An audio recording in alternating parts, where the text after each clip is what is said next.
You're going to winnow out, aren't you, those that can't speak English properly? Well, of course.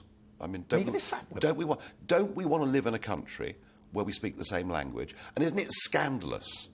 Isn't it scandalous that we're not training enough nurses and doctors in our own country?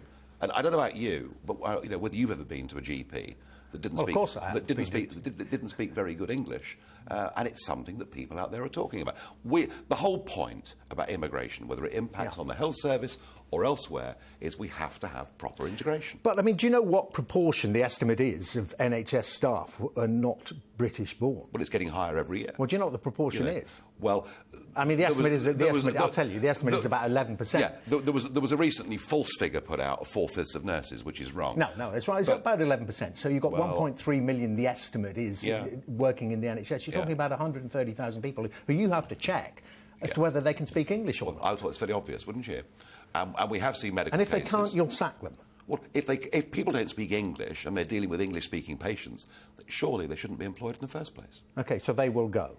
Well, they shouldn't be employed in the first place. All right, I mean, but don't we get back to the real issue? Why are we not training enough nurses and doctors in our own country? OK, fair point.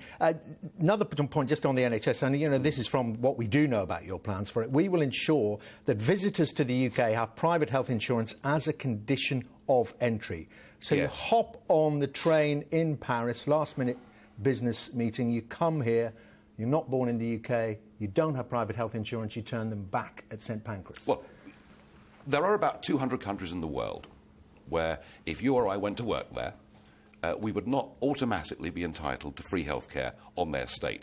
We would go with a work permit to work in the country. We would prove we had an address to live at when we got there and prove that we had private medical provision. This is what the whole of the world does, and yet we have allowed the National Health Service to become the International Health Service, and that doesn't make sense. Of course, we don't have to do that when, as things are currently configured, when we go to Paris or Brussels, do we? Because we're in the European Union. Yes. You'd have us pulled out of it, so you'd be checking all those Europeans who still come here to work every day. We could quite happily have reciprocal deals with countries with whom it was appropriate.